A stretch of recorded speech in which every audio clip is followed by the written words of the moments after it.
we'll enter the parameters needed for our program, which we'll use every time we test new or different cutters. I highly recommend using parameters for almost all your programs in Fusion. It's ideal to pin them to the toolbar so they are always visible, and you don't have to search for them in the list. They make it extremely easy to modify part shape sprockets, slots, dimensions, and cutouts. You can quickly change dimensions that aren't right, or make fine adjustments to stock allowances. Now we'll enter the parameters we need for this project. For the initial values, you can set whatever dimensions you want, because we'll easily change them later anyway. We'll create them in order: part_width for the part width, part_length for length, and part_thickness for thickness.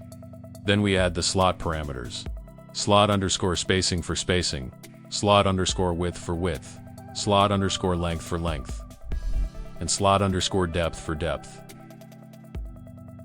Now we'll create a sketch on the surface and center it to the origin. In this first sketch, we'll enter our dimensions using our parameters, and for the extrusion dimension, we'll use the thickness parameter.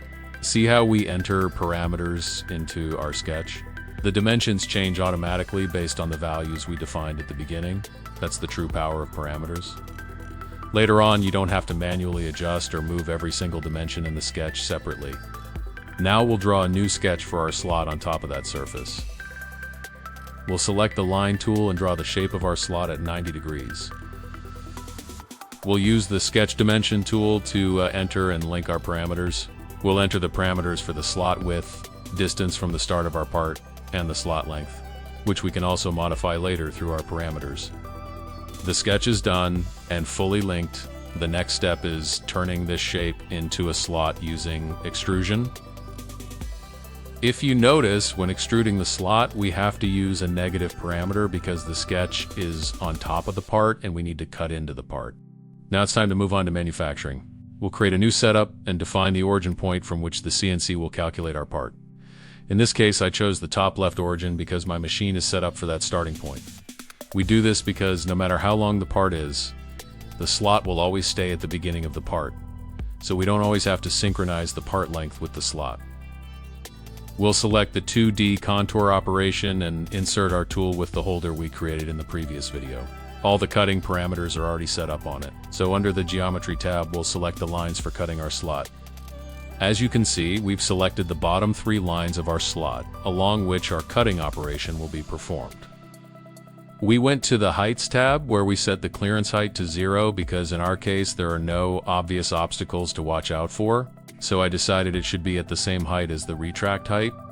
In the Passes tab, we set the tangential extension distance option to 5 mm so that the machine starts milling 5 mm outside the workpiece, avoiding plunging the cutter directly into the material for easier subsequent measurement.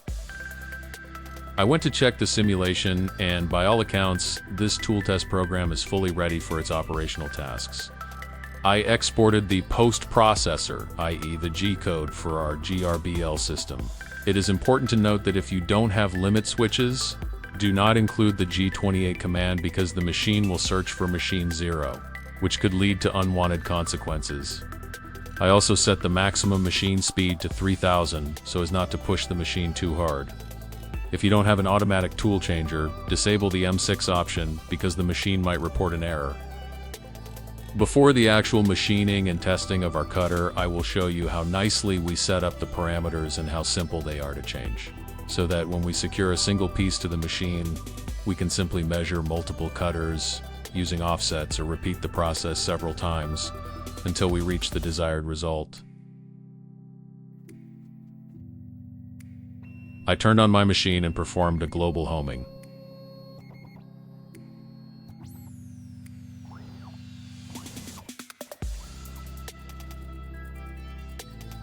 I also performed the Z-Touch probe.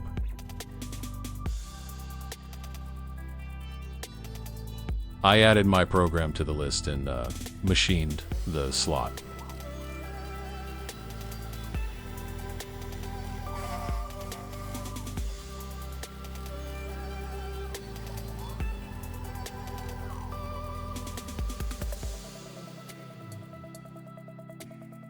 Now I will take the calipers to measure the resulting slot and compare it with the drawing, correcting the parameters if necessary.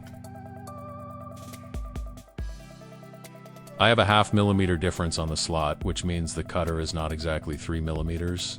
Now I need to modify the tool to 2.75 because it was cut on both sides. So I have to divide the 0.5 millimeter by 2 sides to get the exact dimension.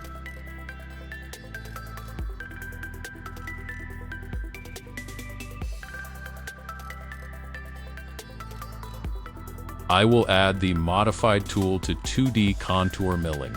I will go back to the design to shift the slot milling so I don't mill in the same spot. I regenerate all of that, save it, and run the post processor again. Our cutter is accurate now.